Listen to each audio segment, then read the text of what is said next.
What's going on, guys? I'm Eli here with Wealth Partners Realty Group, and I know it's been a while. Since I posted, and the reason being is because, man, 2024 was busy, like really, really busy for us. We are in October now. We're in the fourth quarter. Things have kind of not slowed down, but I think I've gotten better at figuring out what I want to do. We have been at Wealth Partners Realty Group for a year now. Me and Nadine Long have been talking and planning and figuring out what we want to do, and we got a better grasp of how we're going to want things to run. I've taken a new position as the Director of Growth and Development. Pretty much I'm the trainer of the team, a team lead as well. I will be getting my broker's license next year as well, and in the foreseeable future, probably be the associate broker. With that being said, we have hired some more agents, and I am, again, training and doing things. And so with this YouTube channel, there was a lot of stuff I wanted to do. I just didn't know exactly what I wanted to do because I was trying to figure out my role. I was trying to figure out what I wanted. And so the channel was kind of a little bit everywhere. Like, we had podcasts, we had videos for realtors, we had videos for clients. And I'm like, it's a little bit everywhere, which is fine. It's good to have a little bit of variety. But I want to start focusing on certain things. And one of the biggest things I want to focus on is the realtor side. It is amazing how I sit down with more and more realtors, and as I talk to them, the issues come up with different ways they're being trained, different things that they don't know. It's okay to be, like I was interviewing a lady today, it's okay to be a realtor, especially when you first start and you only know the surface stuff, like how to show houses, the basics of what you do. But as you get into the years, it's disappointing for me that some realtors have been in the industry, let's say for over 3 years, and still on surface, like they look good, they sound good, they're probably great people, but they don't know the big stuff that they need to know as a realtor, like their main job. I think, especially with social media, because I do a lot of social media, I think a lot of realtors come in with the mentality that if I look good and sound good, that's enough, which it is enough to get a client. But at the end of the day, there's going to be some really big shoes to fill, because you are responsible for some of the biggest transactions a person's ever going to make in their life, and they expect you as a professional to know those things. And so I would like to go over the 3 things I believe a realtor should be and should know moving forward. Again, this video is going to be sending to my agents. If other realtors watch it, I welcome it. And again, I'm not saying I know everything, but being in real estate for almost 7 years now, I feel like I'm worth my salt. I feel like people come to me for a reason. I feel like agents talk to me for a reason. I feel like clients rely on me for certain things for a reason, and I want to share those things with you guys. Not to ask you to come to my brokerage, but for those realtors that are at brokerages that are just looking for a little extra, I want to be a source for you guys. And so what I would like this YouTube channel to be is just a library of knowledge for you guys to learn and grow and really impact your business to go to the next level for yourself. Because at the end of the day, as a realtor, you are self-employed. You are your own business. Even though you have a broker and you're hanging your license there, you are an independent realtor, and you have your own business, and how you run your business is super important. At the end of the day, if you don't sell, you don't eat. And I think a mentality that really pushes a lot of us to want to get as many deals as we can, but we forget we have a fiduciary responsibility to our clients to know what we're doing, because that's why they're hiring us. We're a professional for a reason. They hire a loan officer to do the financial side, and we are responsible for doing the other side, which I think a lot of people think is just showing houses, unlocking doors. I hate hearing that with a lot of people. Well, why do we pay realtors so much money if all they do is just show us houses? That's not what we do. That's the bare minimum. And so I want to run over these 3 things that I want to say is what a realtor is. And pretty much with these 3 things, when you talk to your clients, I hope you're expressing to them the importance on why they are hiring you in the first place. And so as we continue, I hope everything goes well. Please drop a like, drop a sub. Any questions you may have, please put it in the comments. We're also having in the description a link for you guys to go to. So if you can just you don't have to put your name or anything like that, but if you just want to ask a question, you want to be anonymous, that's perfectly fine.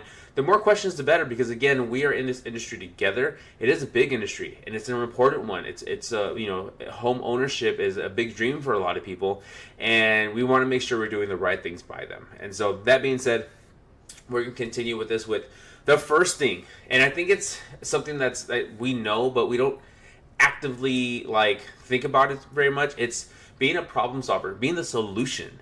When I say that, it could be a multitude of ways to do this. This is actually a very general one. So when it comes to being a problem solver, and what I mean by that, it can be as basic as somebody doesn't know the home buying process. What does that look like? As the solution, I am going to show them that solution on what that looks like. It could be as big, and this kind of goes into some other stuff, as big as, how do I get a discount on my house? How can I find a deal? And that's, as you as a person that has solutions, it's your networking, it's your experience with other people, it's how you negotiate, it's how you go in and do CMAs and really research the area and finding off-market properties, and so that way you can find really good deals, making those. It gets a little bit crazy, but there's other harder ways. It's not just basic information, it's things you have to do. And so what I want you to figure out for yourself is, how are you going to be a problem solver?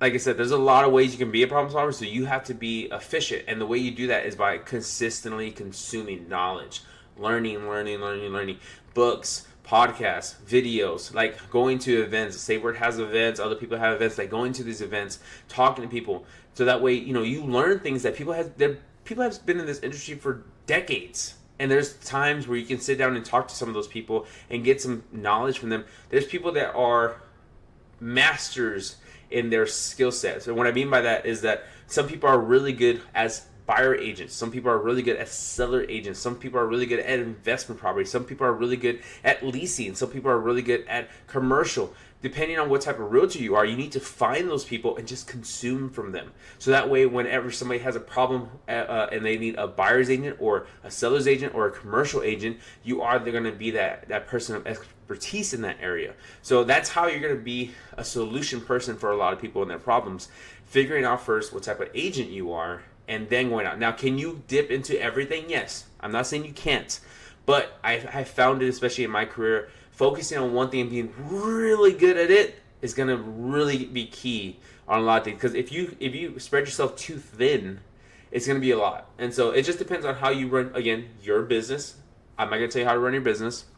But for me, I'm a buyer's agent. I love helping buyers. I do a lot of new construction. We do a little bit of pre-owned. New construction is really killing it right now. We can talk about that in a little bit. My wife has listings. She's really good at listing properties, so she does a lot of the listings. But she loves being a buyer's agent. But that doesn't keep her from doing listings. If I have a listing, I give it to her because she's really good at doing them. I'm not really not that I'm not very good. It's not something that I really like to put my focus on. Again, I like to focus on the buyer side. We have an agent in the office named Jackie. Jackie is 100% or 99% a commercial agent. Actually, any deals that are commercial, we refer them to Jackie because she's really good and she knows what she's doing, because that's a different beast on its own, commercial. Does that mean she doesn't close on any homes? No, she actually just closed on a couple homes actually. But Jackie is our commercial person. We have other agents that do leasing, lots of leasing, because they're just really good at it. I started doing leasing. I still do leasing, but I don't focus on it. But I help a lot of. She helps a lot of people do leasing, and then she grows her pipeline in that, and that's how she gets buyers in the future. Which she's starting to close more buyers in that. So we have many ways of doing it, but it just depends on you, your team, your aspects of what you can take care of. But I would say focus on one thing and be really good at it and be a problem solver in that area. That's what I would say. So that is one thing. For me, what a realtor is a problem solver. So that's going to be super important. The second thing is you're going to be an expert in contracts. Guys, knowing your contract back and forth is going to be crucial. Not to say that I know it's because there's been some changes too, but I know how to fill out a contract. I know where things go, and that's the basic. Because there's some times where you're going to get offers in, especially if you're a seller's agent or and you're on the seller side, you're going to get offers in, and you got to be able to read these things correctly, because you don't want to be agreeing to something that you're not going to want. Same thing on the buyer side. You're going to be putting in a contract for an offer. You're going to make sure you put the right things, and I mean, you don't want to get into that little aspect of like, oh, I misworded something, or I said something pretty wrong and I wasn't supposed to say it that way, or I forgot to leave something or put something in, and now you have an issue because now it's in black and white. Now you're agreeing to what it says, and then at, for example, let's say at closing, everybody's doing their thing, and then next thing you know, it's like, hey, where's this chandelier? And the person's like, well, that wasn't in the contract. We're taking our chandelier. That's not in the contract. And that could be the biggest deal breaker in the world, that they needed that chandelier, and then the seller's like, no, that's our chandelier. We're taking that. That's a family heirloom or something. It sounds drastic, but things like that happen. You have to be an expert when it comes to drawing up a contract. And so that's to be the second thing, what a realtor is a contract expert. There's no way around it. If you're going to be selling houses, you need to know the contracts. And so there's classes that are provided for different schools.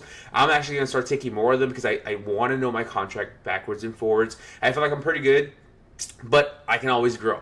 And so maybe going back and taking contracts. There's also CE classes where people can go over contracts a little bit more. We just went to Capital Title, and Ronnie, his name's Ronnie, he actually did a class about the new changes from NAR, and he was going over specifically the changes in the contract and how you need to start filling stuff out, because things like that always change. You need to know what you're doing in these contracts. Super, super important. The third thing is, which is not like I said, all of these are important, but this is the thing that I feel like an agent should do, is negotiate. Negotiate, guys. And I'm talking to my new construction people, because I'm a new construction guy. I love new construction because of the incentives, the rates. It's just really good. A lot of people don't like new construction. And like right now, I have a buyer that she doesn't want new construction. She doesn't want an HOA. She wants pre-owned. And then we're going pre-owned. That's what we're doing. But I feel like a lot of people, they think new construction agents are just like, the price is the price. And they don't negotiate. And that is truly not doing your fiduciary responsibility. I would say 90% of my deals are new construction for this past year. There has never been a house that I've taken my client to, no matter what builder it is, and I have not at least put in an offer on that house. I never say, like if somebody says, oh, this is the price of the house, I never tell my client, oh, that's a great price, let's just take the house. No. Always put in an offer. The worst they can do is say no. You know what I'm saying? But at least you are trying to get your client the best deal possible. I feel like two things. One, you're looking for the easy sell. And then two, that realtor can be, again, this is where it kind of, there's a balance here. You have a fiduciary responsibility to your client. You do not have a fiduciary responsibility to your commission. Your commission is what your commission and what you get. Okay? And what I mean by that is that an agent is usually pay is based on the price of the home and the percentage they receive. So of course, if we negotiate the price down, guess what else goes down? Our commission. That shouldn't stop you from negotiating, guys. That should actually encourage you. I cannot tell you how many times I've gotten thousands of dollars off on a house, and I am super excited, and my client is stoked. And what happens from there? They refer people to me. Do not feel like you're losing out. You're not. Because one, you are being blessed with that person that's trusting you to make the best deal possible for you. And two, it's going to come back around. It's going to come back around. You do your very best for that client and it'll come back around. Now, again, I'm not saying all realtors do this and that's the reason why they do this, but I'm saying if your realtor just takes you in and they don't negotiate price, tell them to. So if you're a person that's not a realtor and you're watching this, whoever you decide to work with, tell them, hey, what's the price of the house? $275. I would love to pay $260 for this house. Is that feasible? Maybe not, but at least have your realtor put an offer in. Don't just take it. So what we do most of the time is we learn over time too, because as your realtor meets people and does more deals, they know what a lot of people will give and what a lot of people don't. There's some builders that they won't move in price, but you'll tell them, hey, I know the house is 250. I'm putting in an offer at 240, and we would like full sod. Because some places don't get full sod. Hey, I know the house is 375. We would love it to get it at 360 right now, because that's what she's approved for. We really can't go any higher than that, and we would like appliances or whatever. I'm just throwing stuff out, but don't tell them that. Sorry, don't tell them that's all she can get. I'm weird. I'm kind of nervous right now. It's funny, but what I would say is just put in an offer, guys. Put in your best foot forward. So for example, with my house here, I'll be transparent with my house. I went with D.R. Horton. D.R. Horton was doing a great promotion. They were doing a 4.5% on a 30 fixed year mortgage, which is awesome considering the time. I think it was when rates were like at 7. So that on itself was just a bang up deal. It's a 4-bedroom, almost 2,300 square feet house. List price was $346, and at the same time too, we were working with our good friend Jamie at D.R. Horton, so we have brought her lots of business. And before we even said anything, Jamie's like, "Well, I'm gonna put it at a lower price," and I was like, "Can you put it at 315?" And she was like, "Oh, that's like really low." And I was like, "Yeah, especially because I want appliances, all the appliances." And she's like, "Eli," and I'm just like, "Yes." So her being her, she actually put it in at 315. She put in all the appliances. On top of that, she put in a garage door opener as well. We didn't even ask for that, but she put in for, again, it's who you know. And they came back at 318, 950, full appliances, full garage door opener, garage door opener, the 4.5, and they were doing a promotion where you get all your closing costs covered. So that was like another $7,000 we didn't have to pay. It was really great. It's who you know. It's who you know. So a lot of you guys that are new as realtors, go talk to other realtors, not just the sales reps at the builders, but go talk to other realtors, because you're able to find out more experience from them of like, hey, how did you get that deal? How did you do this? How did you do that? I think the biggest thing with the NAR change was that realtors were talking to realtors. That's a no-no. I'm not saying talk to the seller's realtor as your buddy because that's a no-no. What I'm saying is talk to other realtors on how they negotiate. Hey, how do you do this? Like, you're closing deals left and right. How are you negotiating? Like, what are some tips you do? Well, I've learned to do this and I've learned to do this. It's different when it's realtor to realtor. Like, if you're a buyer and a seller, no talking. But if it's a realtor against a builder, it's totally different. That's a company, that's a builder, that's not a realtor. You could be buddy with them as long as you get them to lower the price, not go up in price. You never go up in price. But and we can do a whole video on the NAR thing. The whole NAR thing was like buddy talking a lot of stuff, a lot of times. No. A realtor and a realtor on each side should not be that close. If they're best friends in real life, great. But at the closing table, they are not friends. We are enemies, and we are trying to get the best deal for our clients. So that's what I meant by that. So let's see. So those are the 3 things that I want to say. I want to say you need to be good at negotiating. That's the expertise that people are hoping you have, because they're trying to get the best deal. They're not trying to pay more. Like, we're trying to keep as much much money in our clients' pockets as possible. I hope you know your contracts. And I hope you are a problem solver. Those are the things, honestly, from my experience when I talk to people, those are the 3 things that they are hiring a realtor for. Other than that, they don't need you. If they know how to solve their own problems, if they know how to read a contract, and if they know how to negotiate, they don't need you. But the thing is, you went to class, you keep going to class, you're learning all the laws, you're learning all the contracts. That's your expertise. That's what you have your license in. And so I hope you're really good at them, because other than that, you're just like other. And I hate when people say this, but honestly, you're just a door opener.